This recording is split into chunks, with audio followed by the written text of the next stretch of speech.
Hola, muy buenas noches. Buenas noches ahí a Don Delezar. Muy buenas noches. Buenas noches a Don UR. Avísenme si se escucha, si está todo bien, porque como ustedes saben, como costumbre el tema de lo en vivo tiene estas cosas. Ya vamos a empezar con el programita del día de hoy. Como es costumbre, siempre tenemos estos 10 primeros minutos para que la gente se vaya incorporando al chat.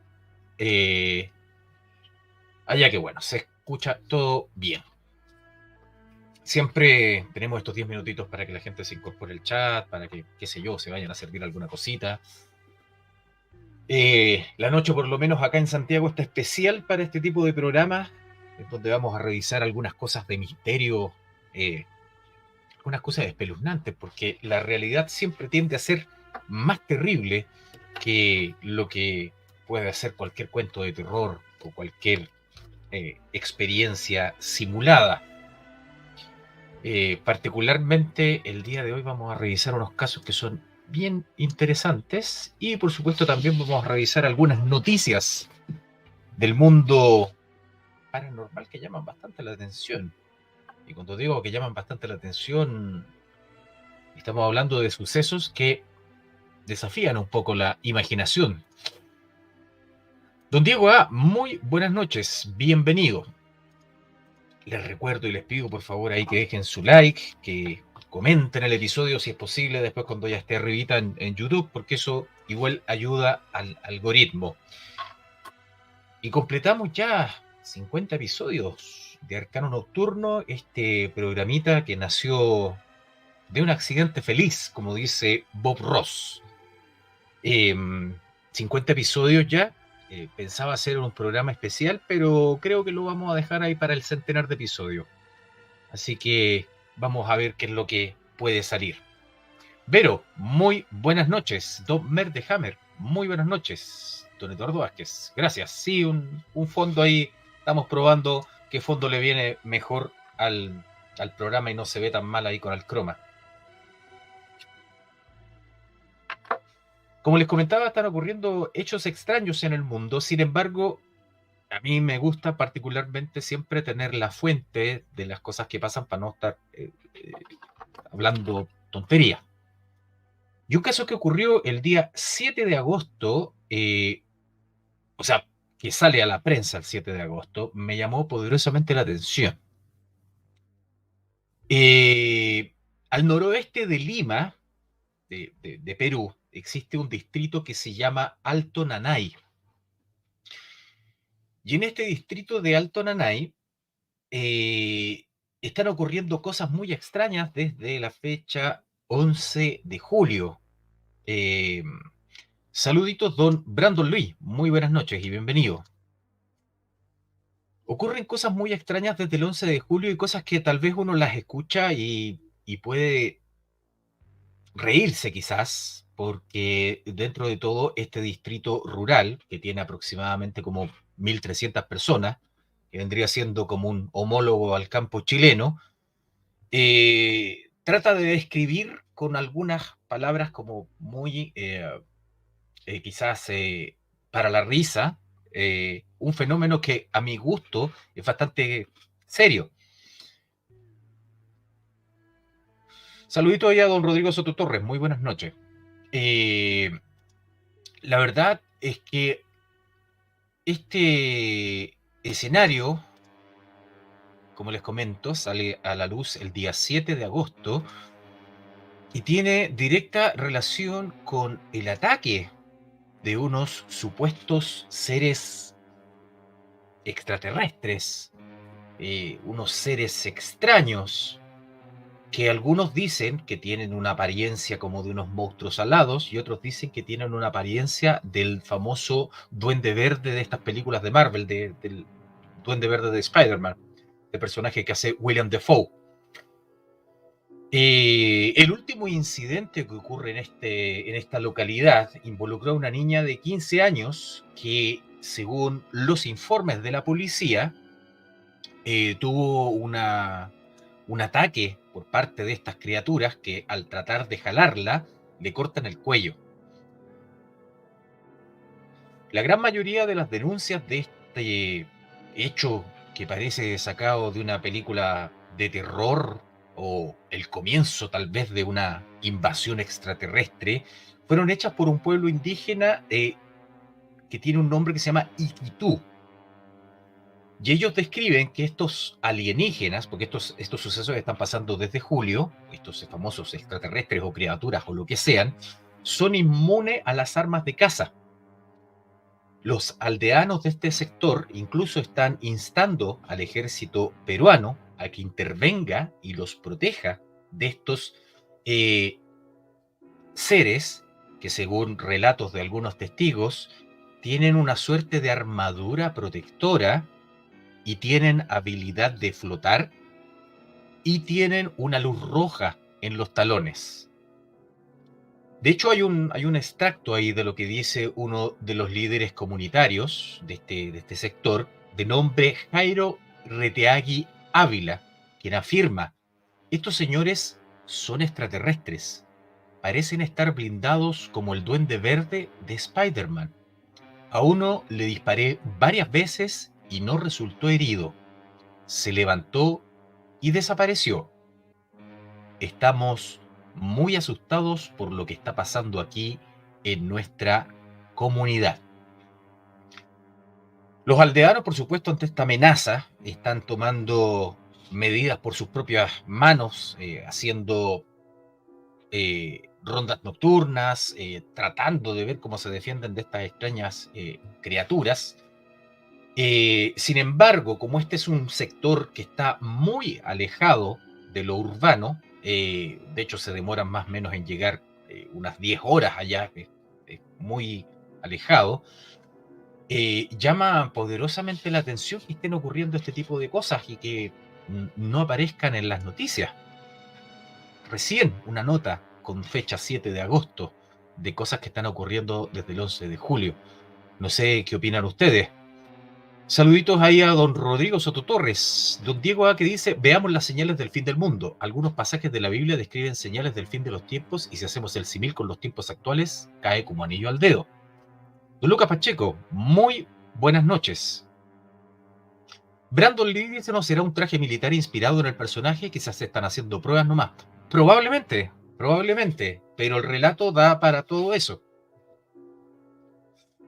Como es gente que está, lo comentábamos en el episodio de los ovnis hace un par de semanas atrás, de que usualmente estas famosas sucesos paranormales, sucesos fantásticos, ocurren siempre en el despoblado, ocurren siempre donde no hay posibilidad de grabar, de posibilidad de tomarle foto, porque ocurren de sorpresa. O sea, yo varias veces me he visto de repente caminando en la situación de que veo algo extraño en el cielo y ya cuando voy a sacar el teléfono para grabarlo, ya se fue. Entonces, eh, hay varios que postulan la idea de que, claro, como hoy día hay tantas cámaras y tantas cosas, ¿cómo es posible que no se registren con nitidez este tipo de sucesos? Pero realmente es difícil. Don Freddy Madrid, buenas noches. Hay antecedentes de ataques por ovnis en la década del 70 en la Amazonía. Exactamente. Hay varias cosas extrañas que están pasando alrededor del mundo y que llaman poderosamente la atención porque, como decía don Diego A., cuando hablaba de las señales del fin del mundo, en algunos lugares de Estados Unidos, cosa que no ha podido confirmar la fuente todavía, pero se dice que están apareciendo humanos animales con rostro humano. Caballos, cabras, cerdos, perros. Si nos remontamos a los tiempos de donde están escritos aquellos textos como el libro de Enoch, en donde se hablaba acerca de la existencia de estas famosas quimeras, claro que es preocupante. Pues claro que si empezamos a hacer un símil ahí entre algunas cositas de la Biblia, efectivamente es algo para tomar precaución. Hace algunos años atrás, acá de hecho en Santiago, en la parte cordillerana, se hablaba de la aparición de ciertas lucecitas que producían ciertos dolores de cabeza a las personas que se quedaban mucho rato mirando, los dolores de cabeza, como cambios de presión, eh, etcétera. La verdad es que llama la atención hasta dónde puede llegar todo ese tipo de cosas. Don UR dice el caballo de Berserk. Efectivamente, como ese tipo de eh, humanoides extraños, la verdad es que yo no sé, claro, ustedes se ríen, pueden tomarlo tal vez para la chacota, porque claro, ese tipo de cosas se presta para eso, se presta para reírse, una forma tal vez primitiva de enfrentar un poquito una situación de esa índole. Sin embargo, yo no sé cuál sería nuestra reacción eh, de enfrentarnos con algo así, cara a cara. ¿Tendremos la misma risa o sucumbiremos ante el pánico de ver una de este tipo de cosas? Yo la verdad que no sabría, no sabría qué decir en ese aspecto. Ahora yo en lo personal le tengo cierto pavor a ese tipo de criaturas humanoides que aparecen cada cierto tiempo. Em, A mí me llama la atención de que efectivamente los habitantes del pueblo en donde ocurre esto en el Perú estén siendo realmente atacados, o sea, haya gente herida, eh, es algo extraño. Freddy Madrid dice volver a los centauros, las quimeras. Probablemente vuelvan ese tipo de criaturas. Brandon Lee dice yo veo un animal con cara humana y salgo corriendo. Yo no sé, hay algo en esa mezcla, en esa fusión. Bueno, de hecho, hace muchos años atrás, en Chillán particularmente, nació un cerdo con rasgos humanos. Lamentablemente la noticia salió en esos diarios que no tienen mucha credibilidad, como la famosa Cuarta y todo lo demás, que a veces hacían eco de estas famosas leyendas urbanas, como la famosa guagua, esa que dijo más feo lo que va a pasar tal día, no sé si se acuerdan. Todo muy extraño, muy raro. Pero bueno, ya pasamos los 10 minutitos. Por aquí, Lucas Pacheco dice: quizás vi alguna película o vi otra cosa, pero una vez soñé con que el cielo estaba morado y había una especie de triángulo en el cielo y salían naves como si fuesen moscas. Hay algo raro, don Lucas Pacheco, porque el capitán Ekimasta, que aparecía en el Runcas, tuvo un sueño similar alguna vez. Y yo creo que a lo mejor en el inconsciente colectivo está ese terror de que en algún momento se abran los cielos y aparezcan estos bichos extraños.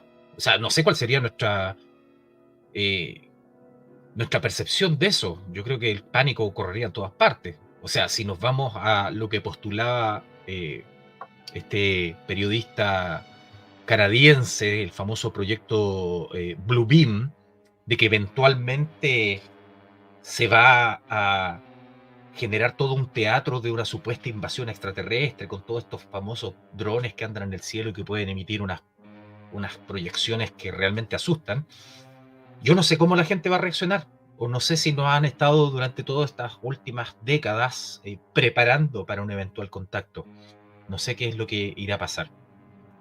Eh, Lucas Pacheco dice: ¿será algún miedo primigenio como temerle a la serpiente sola? Es probable, es probable. Están, hay algunos que son más osados respecto a ese tema y que dicen que la Tierra ya ha sido invadida anteriormente y que han hecho así como una suerte de reseteo. UR dice por aquí: a mí me da miedito, yo que he acampado en los bosques magallánicos místicos y una vez se escuchó reír bien fuerte en un bosque así como una hiena. Ya, lo de los animales con cara humana será parte del Uncanny Valley, es como la misma sensación. Es que claro, es algo que no es natural. Freddy dice por aquí: aceptar inteligencias superiores es difícil para la soberbia humana. Si no, vean a la ególatra de más. Tal cual. Don UR, pero cuando escuchó eso, ¿era un sonido animal o era un sonido extraño, una mezcla extraña de sonido? Porque claro, las hienas, el grito de las hienas es súper complicado.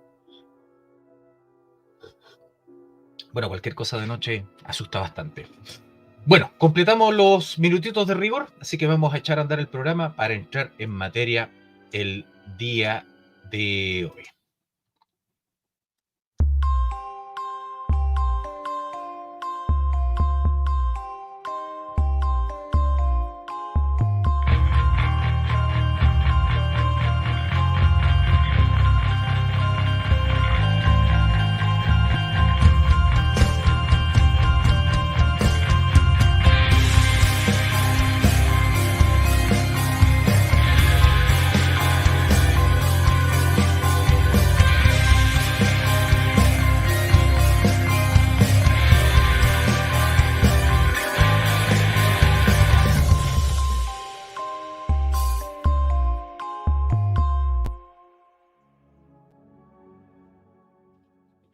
Sean todos muy bienvenidos a este episodio número 50 de Arcano Nocturno con esta realidad de pesadilla. Don Lucas Pacheco dice por acá: acampando con la familia, cuando chico encontramos un pentagrama hecho con piedras y docenas de velas gastadas. Fue cerca de Curacaví. Hace muchos años atrás, en Curacaví también, alguien me contó acerca de que habían sacrificios de animales, y con toda esta simbología satánica de por medio, pentagramas y temas por el estilo. Quizás habrá sido algo fortuito, no lo sé. Hay, evidentemente en Chile, hay varias sectas satánicas, quizás no reconocidas, pero hay varias gente que le gusta el satanismo, le gusta el ocultismo. Y no nos olvidemos que hace no mucho tiempo se volvió a poner de moda toda esta práctica que tenía relación con la famosa Wicca, la brujería. Todo el tema paranormal se puso muy, muy de moda, cosas que eran de alguna manera como tabú en algún tiempo.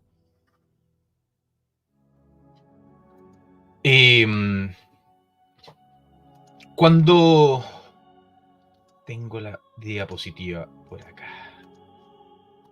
Cuando el director italiano Ruggero Deodato decidió convertirse en cineasta, yo creo que lo último que se imaginó él era que iba a ser acusado de asesinato. Y de hecho, por supuesto, lo último que esperaba la industria del cine en aquellos tiempos era una película como Holocausto Caníbal. En principio, la cinta era la clásica película de sexploitation italiana, barata, violenta, con mucha sexualidad desenfrenada, pero rápidamente llamó la atención de mucha gente. En aquellos años, finales de los años 70, principios de los años 80, se puso muy de moda el famoso cuento del VHS. Por tanto, la película se convirtió rápidamente en un formato de culto, ya que se dice que es una de las primeras que está grabada bajo este famoso proceso del found footage, del el metraje encontrado. La película está grabada también como una suerte de documental, una cosa muy extraña. Lucas Pacheco dice por aquí: creo que cuando salió esa película la vendían como snuff junto a las Guinea Pig. De hecho, la película Holocausto Caníbal particularmente fue catalogada durante mucho tiempo como una película snuff. El director Ruggero Deodato de pronto se vio arrastrado a un tribunal italiano una vez que la película se masificó, y por supuesto mucha gente daba crédito de que la película realmente tenía escenas reales. Entonces lo tuvieron que acompañar los actores que salían en el metraje, los mismos que se le había acusado de asesinar. Y esta infame película de culto está de alguna forma inspirada en unos sucesos reales que finalmente eh, superan por mucho lo que experimentaron estos supuestos exploradores en una incursión a la Amazonía que sale mal. Hoy en día, por supuesto, hay varios estudios que le dan una vuelta a Holocausto Caníbal, de que realmente es una película que muestra lo que eventualmente hacían los exploradores cuando se metían a la selva e interactuaban con con estos aborígenes y que estaban todos los abusos y todo el cuento. Claro, es darle una vuelta, pero finalmente la película es bastante perturbadora. Como dice Don OR, mataron animales reales. Y esto ocurrió, la filmación de esto fue en Colombia, no en la Amazonía como se piensa. Y sí, Don Lucas Pacheco decía que los aborígenes eran filipinos. Se ocupó mucha gente, incluso algunas artistas porno y todo el cuento. Sin embargo, el contacto con caníbales particular eh, siempre ha sido desafortunado. Y de hecho, hasta el día de hoy, todavía se dice que existen estas razas, sobre todo en lugares tan inhóspitos como el sureste del Pacífico, eh, algunas islas perdidas ahí cerca de Australia y por supuesto Papúa Nueva Guinea. Hay casos atroces, casos reales, casos que realmente son pesadillescos y no me hubiese gustado estar en el pellejo de esas personas cuando le tocó experimentar la muerte. En 1839, Juan Williams, o John Williams, como lo nombran por ahí, pasó casi 20 años difundiendo las creencias cristianas en el Pacífico Sur. Era considerado un pionero y era uno de los misioneros más exitosos de su época. El riesgo siempre fue parte de su trabajo, ya que los misioneros de antes realmente tenían agallas para ir a meterse a estos pueblos aborígenes donde no se compartía el idioma y donde existían, por supuesto, culturas que eran totalmente diferentes relacionadas con el occidente. Entonces, 1839, mientras exploraba la región de Vanuatu, conocida como las Nuevas Hébridas, Williams, junto a su compañero misionero James Harris, visitaron la cuarta isla más grande de este complejo de islas, que se llamaba Erromango. Sin embargo, visitar esa isla fue una pésima decisión. Previo a su visita, comerciantes europeos de sándalo, que era muy preciado en ese tiempo, habían estado unos días antes ahí y habían asesinado a unos cuantos lugareños. Y cómo no, por supuesto, cuando Williams y Harris llegan a ese lugar, los aborígenes los ven como una amenaza y tratan de huir, pero son interceptados.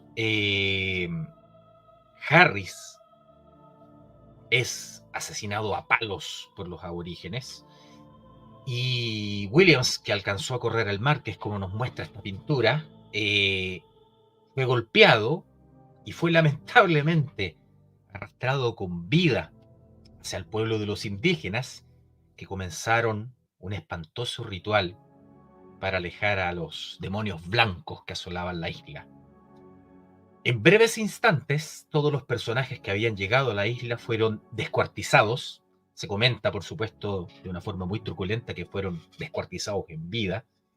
Y los aborígenes procedieron a devorarlos y luego exhibir lo que quedó de sus maltrechos cadáveres como una forma de espantar a cualquiera que se atreviese a acercarse a la isla. Por aquí dice Lucas Pacheco, en Europa lo más cercano que tuvieron a esas conductas fueron los famosos pictos, que hasta los vikingos los consideraban salvajes. Sí, sin embargo, creo que existe un nivel de salvajismo, por supuesto a nuestros ojos occidentales, existe un nivel de salvajismo que es mucho más terrible, considerando que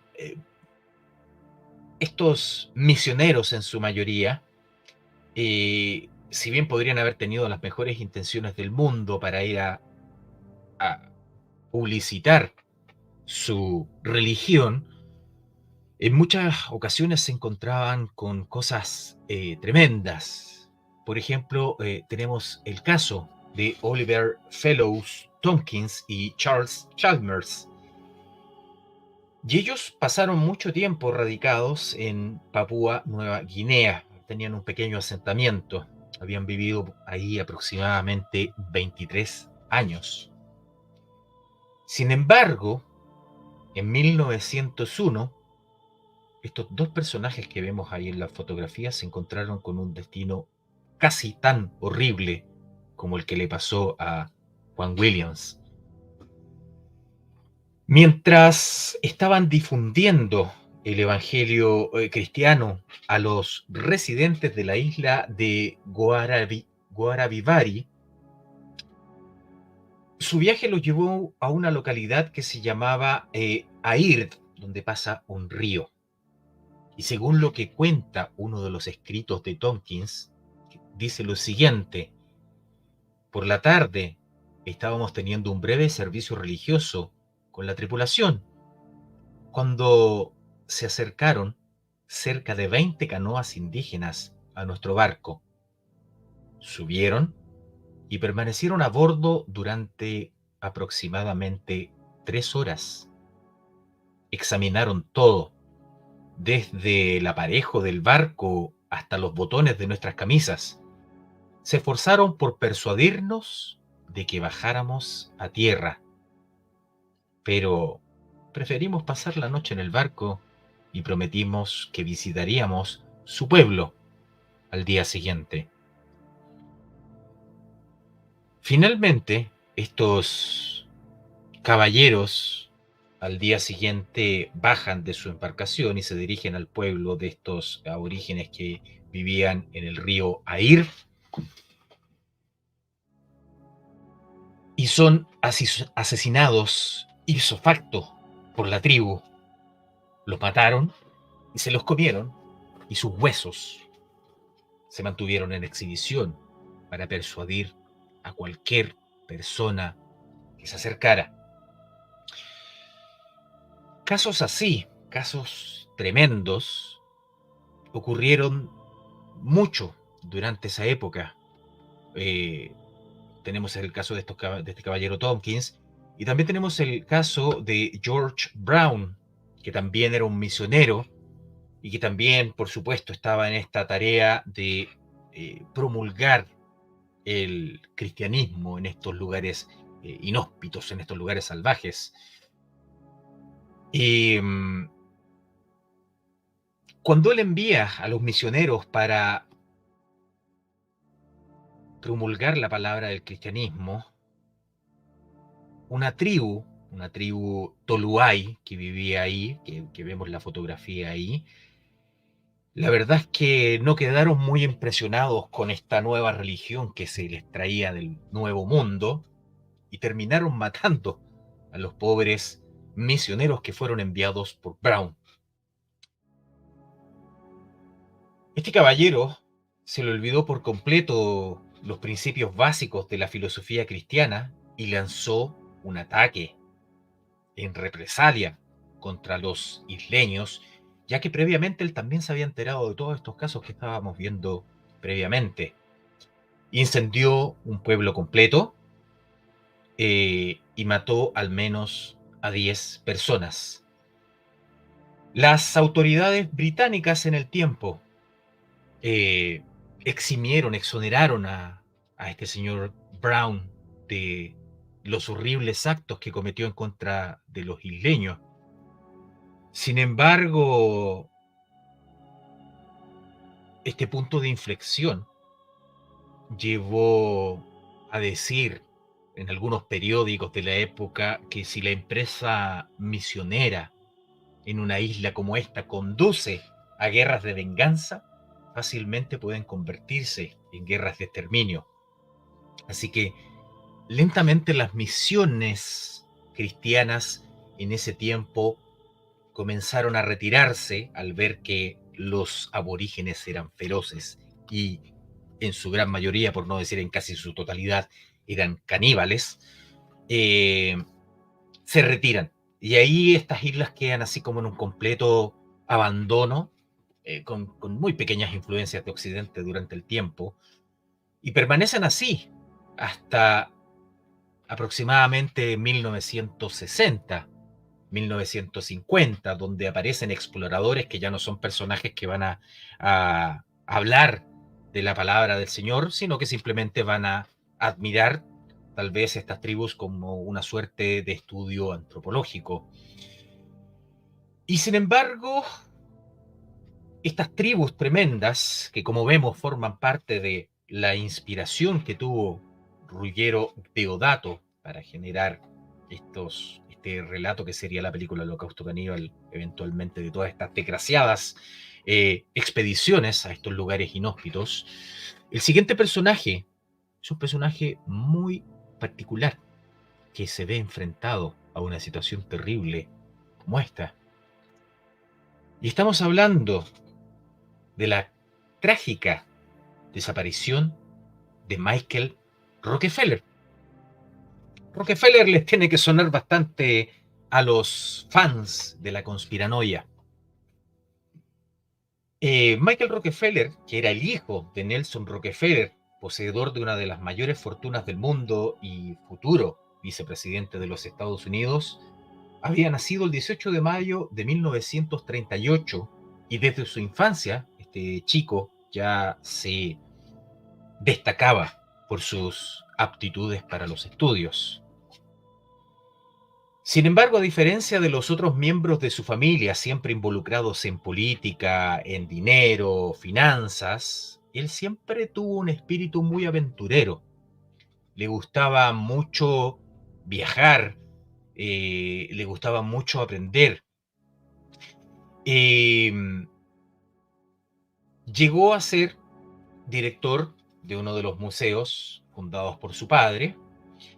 Y durante ese periodo de su vida, él se pone en contacto con un caballero de nombre Adrian Gerbrands, que era subdirector del Museo Holandés de Etnología, quien había empezado un trabajo en una localidad llamada Asma, que estaba en Papúa Nueva Guinea. Como les comenté, las misiones para transformar a los aborígenes a la religión cristiana fueron un fracaso, por tanto comenzaron a hacerse estas expediciones ya más con fines eh, etnológicos, arqueológicos, etc. Y bueno, este caballero, Adrián Gerbrands, le muestra y le dice que eh, estos indígenas, estos aborígenes que vivían en este sector de Asma, producían unas artesanías de una belleza excepcional. Y que valía totalmente la pena ir a visitar estos lugares. Sin embargo, lo que no le advierten a Michael Rockefeller es que usualmente estas tribus eran muy territoriales y pasaban en constantes luchas, terribles luchas, en donde estaba la costumbre de asesinar a tribus completas sin ninguna piedad y sacar sus cabezas y llevárselas como trofeo a la otra tribu. De hecho, cuando llega Michael Rockefeller a este lugar, escribe en una de sus bitácoras de que este es el lugar más salvaje y de alguna manera más remoto de lo que ha visto antes. Le llama poderosamente la atención. Dicen por ahí que el peligro, que la muerte tiene una cierta atracción para ciertas personas, como que las atrae constantemente. Luego de esta visita, Michael Rockefeller queda completamente maravillado con la cultura aborigen, con la artesanía, y él regresa a Estados Unidos y volver, quiere volver, que necesita regresar a este lugar. Y en una siguiente expedición, Michael se une con un señor de nombre René Wassing, que era un antropólogo del gobierno holandés, y vuelven a este lugar de Asma y se encuentran con varios problemas. La expedición no fue particularmente fácil. Y tuvieron problemas al embarcarse, tuvieron problemas con el gobierno del lugar, tuvieron problemas con los aborígenes. Nuevamente vuelve esta idea de que eran demonios blancos invasores. Y llegamos a la fecha 18 de noviembre de 1961, donde todo lo que rodeó estas pintorescas expediciones de Michael Rockefeller se convierten en una pesadilla. Mientras él y su acompañante cruzaban la desembocadura del río Betz, las mareas y los vientos provocaron grandes olas que ahogaron el motor de la embarcación en la que se movilizaban. Finalmente, esta embarcación se vuelca. Mientras los dos hombres se agarraban con desesperación a los restos de su embarcación para no ahogarse, Michael Rockefeller tomó la trágica decisión de ir solo en busca de ayuda.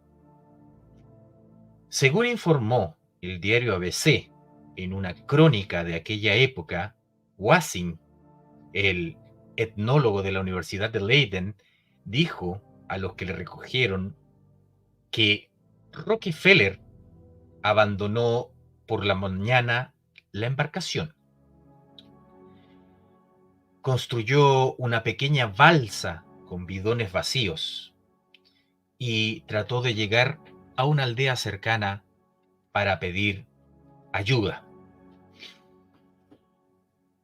Finalmente, la historia oficial dice que Michael Rockefeller en esta balsa improvisada se ahoga. Sin embargo, no sería hasta 1965 cuando se empezó a pensar una hipótesis más macabra, pero más real. Se pensó que el destino de Michael Rockefeller había sido mucho más trágico de lo que ya de por sí era. Wim Wall, que era el administrador holandés que les había vendido la embarcación para que estos dos hombres llegaran a su destino, se sintió muy afectado por lo que había ocurrido. Dentro de todo se ahogó el hijo de un magnate de gran peso dentro del mundo. Por lo tanto, él decidió por su propia cuenta realizar una investigación para ver cuál había sido el real destino de Michael. Durante varios meses, él se dedicó a entrevistar y a interrogar a algunos miembros de la tribu Otsyanep, una tribu bastante desconocida, pero que habitaba el sector donde se había producido el accidente. Tras su investigación, que fue muy compleja y llena de dificultades, Van der Waal regresó con una gran cantidad de restos óseos, cosa que puso en conocimiento de sus superiores. Según informó, ese macabro hallazgo confirmaba que Michael Rockefeller había muerto en manos de esa tribu y que había sido devorado tras su captura. Sin embargo, como el tema era muy delicado y no se quería cambiar o torcer la versión oficial, el gobierno holandés prefirió dar por buena la teoría de que Michael Rockefeller había muerto ahogado cuando se volcó su embarcación. Sin embargo, la historia nunca ha sido ni confirmada ni desmentida. Por tanto, si me preguntan, y en base a lo que hemos visto de todas estas peligrosas tribus de Papúa Nueva Guinea y de todo ese sector, yo creo que probablemente el destino que tuvo Michael Rockefeller fue ser asesinado por estos aborígenes. Pasamos de los caníbales a algo un poquito más macabro.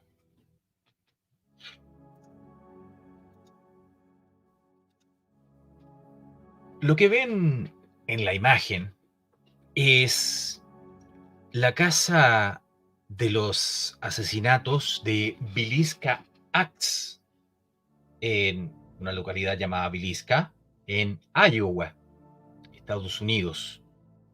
Este lugar es una atracción turística muy conocida para los cazadores de fantasmas, los amantes del terror y todos aquellos quienes quieran experimentar algún contacto con el otro lado.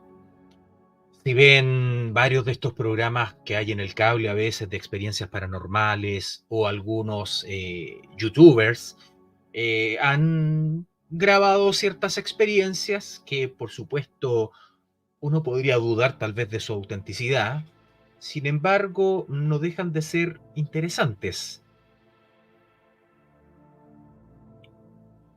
La leyenda cuenta, o sea, en realidad no es la leyenda, es lo que pasó realmente, pero el sitio fue el escenario de un espantoso asesinato sin resolver y que ocurrió en el año 1912. En el lugar, un desconocido asesinó de una forma muy particular, que era aplastando completamente el cráneo de las víctimas, 6 niños y 2 adultos. Un caso bastante escabroso que, bueno, pueden buscar más información y que tiene bastantes tintes sobrenaturales inclusive. No se encontró mayor evidencia, eh, las personas como que cayeron en una suerte de trance. Es muy extraño el caso de Villisca Axe o Villisca Axe Murder House, lo pueden buscar ahí. Luego de la tragedia que ocurre en este sitio, este lugar fue comprado en 1994, restaurado a su condición del año 1912 y convertido, por supuesto, en un destino turístico. Un destino turístico que por supuesto es bastante caro, porque revisándolo por ahí en algunas plataformas de arriendo de hoteles, cuesta cerca de $428 la noche. Se comenta que en este lugar todavía ocurren diversos sucesos paranormales, como visiones de un hombre con un hacha deambulando por el lugar, débiles gritos de niños, sollozos, y se comenta también que la gente que pernocta en este sitio tiene pesadillas atroces. Quizás es por la misma influencia del lugar o tal vez un simple fenómeno de sugestión. Como ven, esta casa con este trágico pasado es bastante atractiva para las personas que les llama la atención. Sin embargo, en el año 2014, particularmente en el mes de noviembre, esto da un giro inesperado. Un caballero de nombre Robert Steven Lorsen Jr., que es este personaje que vemos en pantalla, estaba en una visita paranormal en este lugar. Todo parecía ir bien. Por supuesto, esta gente siempre anda haciendo grabaciones, tratando de encontrarse forzosamente con lo desconocido. Y sin embargo, en algún momento de la noche, este caballero, don Robert Steven, le pasa algo totalmente impensado. Sus compañeros, las personas que pernoctaban con él, lo encontraron apuñalado en el pecho, con una herida aparentemente autoinfligida. Llamaron, por supuesto, aterrorizados al ver eso, llamaron al 911 y Robert fue llevado rápidamente a un hospital cercano. La investigación policial, particularmente la del alguacil del condado de Montgomery, que queda cerca de este sector, dijo que la lesión que tuvo este señor fue aproximadamente a las 12:45 am, que es, según los informes, el mismo tiempo en que comenzaron los asesinatos de 1912 en la casa. Y si bien este caballero se terminó recuperando de sus heridas, nunca ha querido hablar de lo que ocurrió ese día. Los propietarios actuales de este lugar, Marta Lynn, dice que el incidente es muy perturbador. Dice que, por supuesto, esto fue un gran golpe de publicidad para el lugar. Sin embargo, no era precisamente el tipo de publicidad que quería. Y todo permaneció en una nebulosa grande de misterio, de qué es lo que le había pasado a este tipo que en busca de lo paranormal termina enterrándose una puñalada él mismo en el pecho, algo que podría haberlo matado. ¿Habrá sido sometido tal vez a alguna presencia demoníaca o algo así? Lo que ustedes están viendo ahí es un pequeño resumen de las víctimas de este aterrador caso que hasta el día de hoy no tiene solución. Probablemente en esta casa de Bilica todavía ronde el fantasma del asesino y tenga condenadas a las almas de las pobres personas que murieron en ese momento. Todo muy raro, todo muy extraño. Es un lugar, por supuesto, un tanto alejado de la ciudad, pero sin embargo no deja de producir un cierto grado de incertidumbre de qué es lo que podía pasar. Pero bueno, de caníbales, de lugares con trágicos pasados que eventualmente pueden influir en la conducta de quienes se atrevan a visitarlos, pasamos a una amenaza más cercana, una amenaza que es muy perturbadora.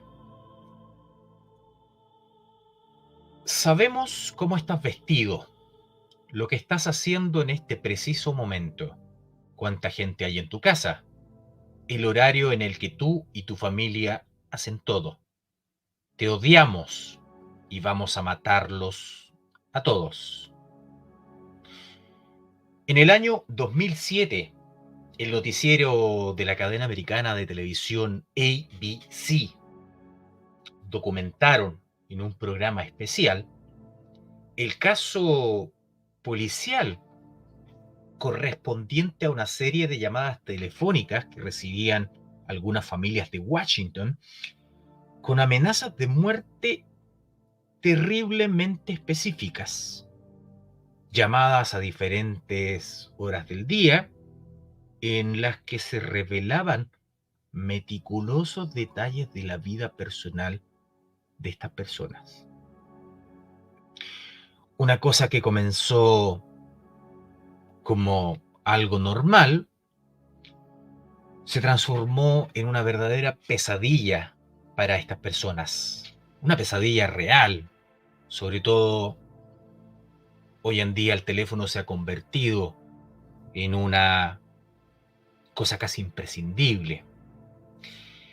Las familias de este caso dicen que las llamadas eran principalmente durante la noche y amenazaban con matar a sus hijos, sus mascotas y sus seres queridos o las personas que los llegaran a visitar.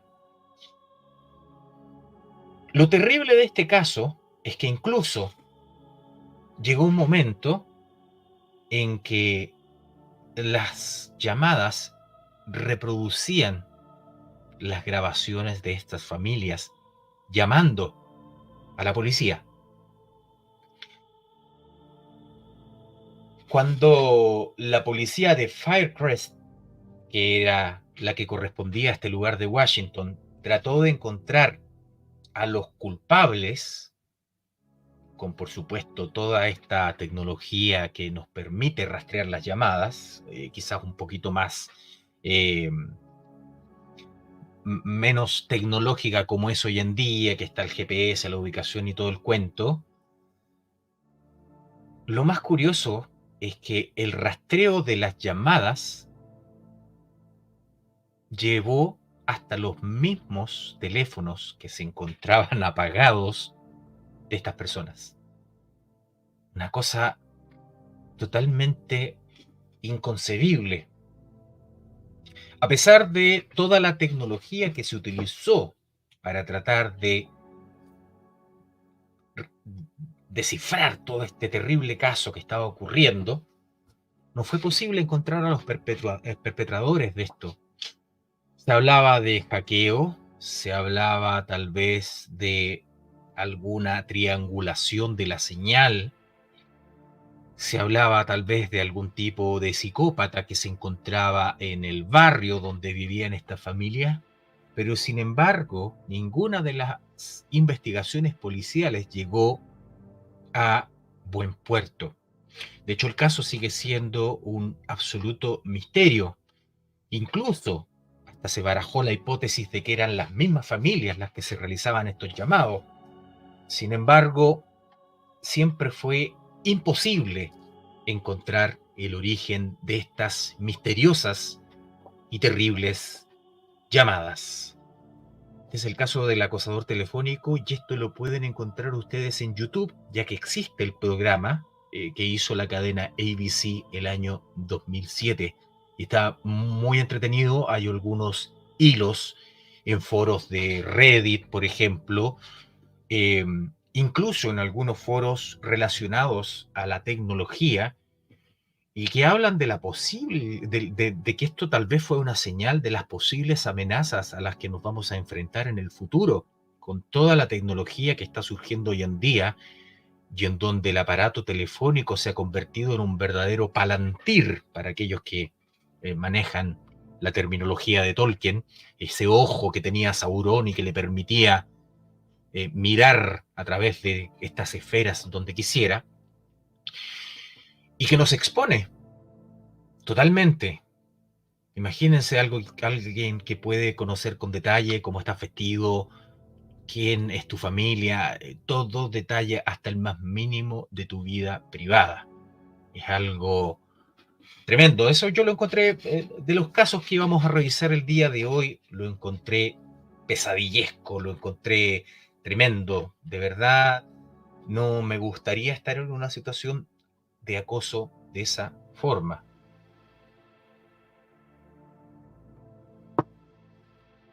Y hablando de cosas terribles, el siguiente caso también lo encontré bastante espantoso. Y hablando de compartir información con el mundo, con desconocidos, que no sabemos nunca quién es el que está al otro lado de la pantalla, Tinder se ha convertido en una aplicación muy popular en la última década,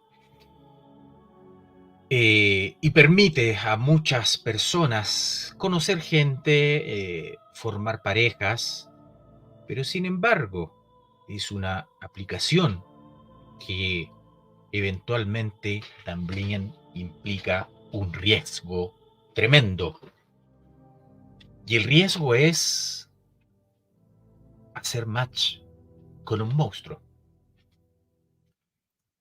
La joven que vemos en la imagen es Grace Milan, nacida el 2 de diciembre de 1996 en la localidad de Wexford, Essex, Inglaterra. Una joven que su familia declara que era muy inteligente y que se había graduado hace poco de la Universidad de Lincoln. Tenía una licenciatura en publicidad y marketing. Algunos estudiantes ingleses tienen una costumbre que es embarcarse en un largo viaje alrededor del mundo una vez que terminan su estudio. Y por supuesto, para celebrar su graduación, Grace Milan se embarcó en un viaje de mochilera sola alrededor del mundo durante un año. Algo totalmente normal, ya que muchos adultos jóvenes buscan experiencias para explorar nuevas culturas, conocer gente de otros lugares. Y ya llegó incluso a Perú, lugares de Latinoamérica, anduvo por muchos lugares.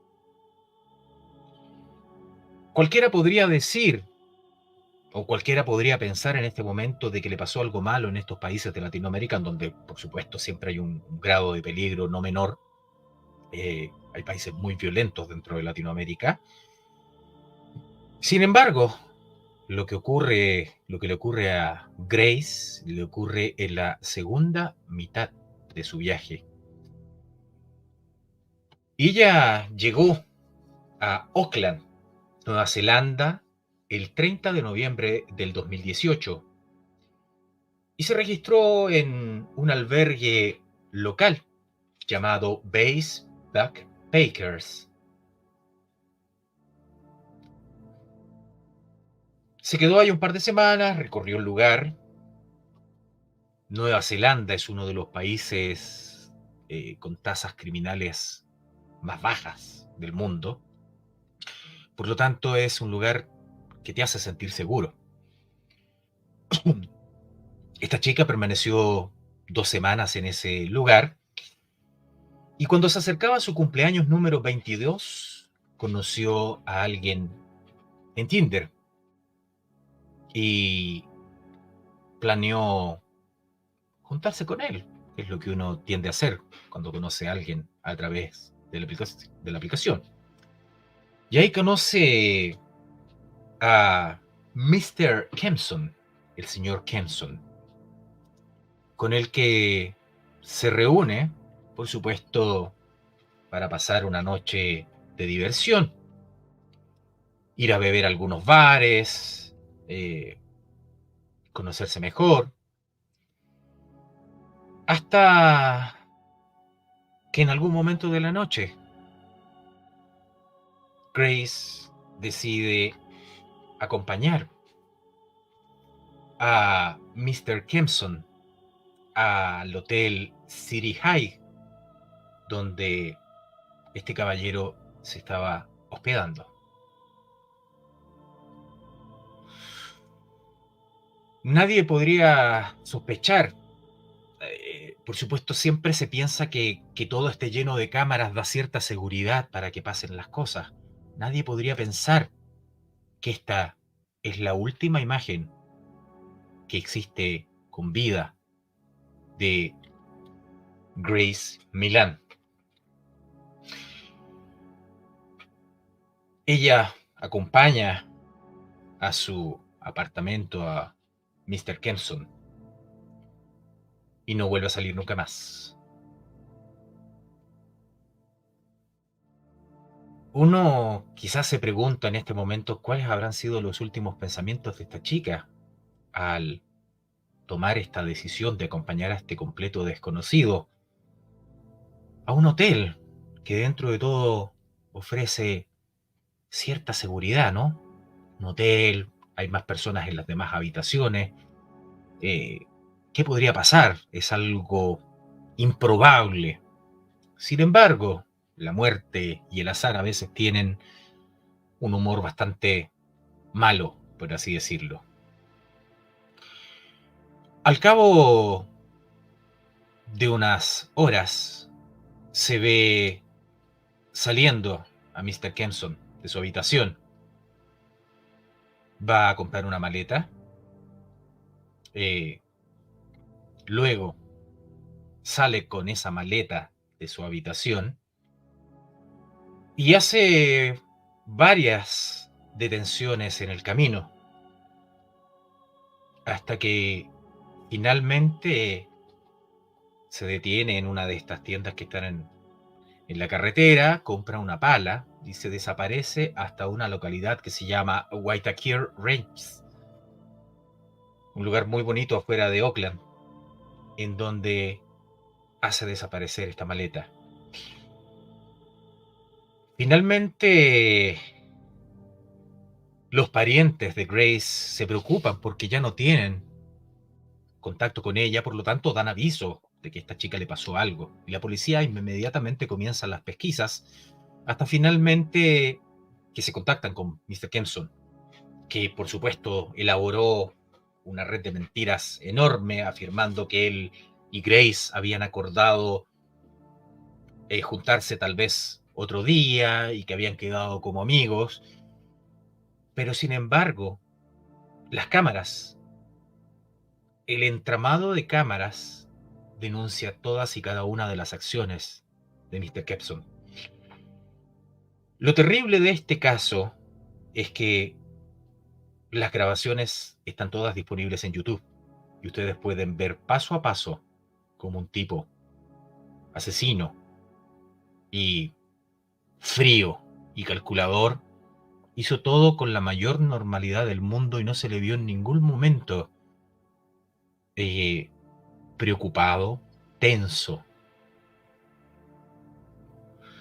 Él luego de enterrar la maleta desaparece y por supuesto la policía lo termina capturando y bajo interrogatorio el tipo comenta que había enterrado a esta chica en una maleta en este lugar, en las afueras de Oakland.